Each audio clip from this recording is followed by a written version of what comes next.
tere tulemast spaasse. Oleme Tallinna Viimsi piiri peal, siin Poolsaare alguses. Tegemist on siis vannitoa ja sauna kapitaalremondiga, mis rõõm tunnistada on näidata ka täiesti valmis asja, kus siis on kõik juba paigas, et ei ole isegi enam mitte liistutükki puudu. Ja mis me siin siis tegime? Tegelikult on niisugune lugu, et me oleme magamistoas.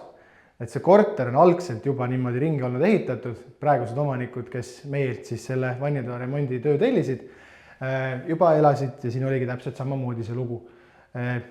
Vasakule poole jääb ka väike saun, seda ka näitame, aga tegemist oli siis üsna sarnase vannitoaga, see lagi oli peegel juba siis, need kastid olid siin samamoodi lae ääres ka toona, aga plaadid olid teistsugused, põrandaplaadid teistsugused, need kujud olid natukene erinevad. Ja põhiline probleem oli see, et siin oli juhtunud üks kindlustuscase, midagi oli torudega juhtunud, niimoodi, et duši all käies ja just kui vesi sattus äravoolu trappi, siis naaber kippus ukse peale koputama, et mingil põhjusel see vesi jõudis läbi lae. Ja kui me selle põranda lõpuks avasime, siis me avastasimegi, et osad toruühendused olid mingil põhjusel lihtsalt lekkima hakanud.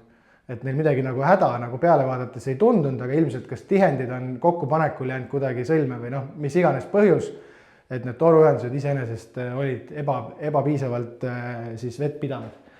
Ja ka kalletega sai siin asja natukene paremaks, juba toona oli ta fine, aga nüüd on nagu veel parem. Ehk siis originaalis see vannituba on keset korterit, me oleme ikkagi sellest püstakust või sellest jämedast torust oleme ikkagi nii kaugel, kui kaugel üldse saab tulla, et siin on juba siis välissein ja rõdu siis, et saab vannist, duši alt, saunast käies, saab ka rõdu peal käia siis vedelemas. Ja mis siin ägedat on? Kõigepealt plaadivalik, et seinas 60-60 plaadid samad, mis põrandal. Põrandal on siis matid, seinas läikivad, nagu tüüpiliselt tehakse. Et läikiv plaat põrandal võrdub ilmselt traumapunkti külastusega. Siis eraldi vannikene, ilus eraldi seisev ovaalne vann, segistid seinasisesed, seda siis nii vanni puhul kui duši puhul, et valamusegistid on siis kraanikausi enda peal. Ja pideepott, Eestis küllalt vähe levinud lahendus, enamasti kasutatakse pideeduši, aga kui ruumi on, siis kasutusmugavuse mõttes on see pott muidugi mugavam. Ja uus pott, nupud, jutud, kõik asjad. Nii, saun oli ennem suurem, ehk siis ta oli sügavam. Ja miks teda ringi on tehtud, seda me saame teiselt poolt minna vaatama, aga seal on üks majandusruum, mille mõõtmeid oli siis soov laiendada, ehk siis saaks sellise pesumajanduse olukorra kuhugi luua. Et saun Eestis täna juba üsna tüüpiline huumi keris, siin siis niisugune disainikam, mitte siis tüüpiline tilga või munakujuline.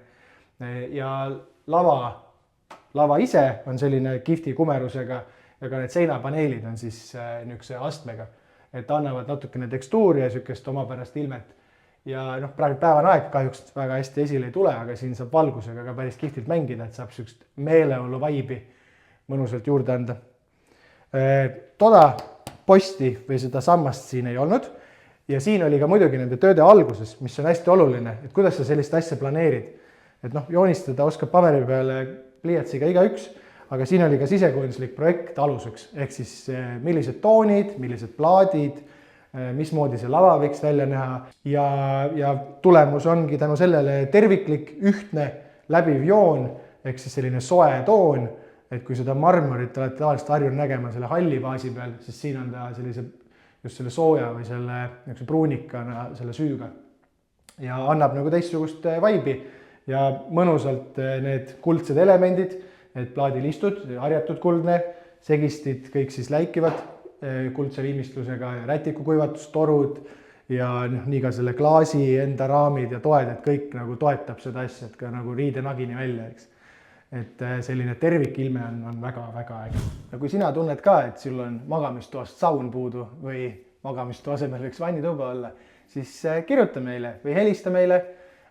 Meiega saab kontakti läbi siis kodulehe päringuvormi, võid kirjutada ka otse info@remondifirma või siis telefoninumber 45 12 10 ja aitame ka väga keerulistes oludes väga kihvte lahendusi luua.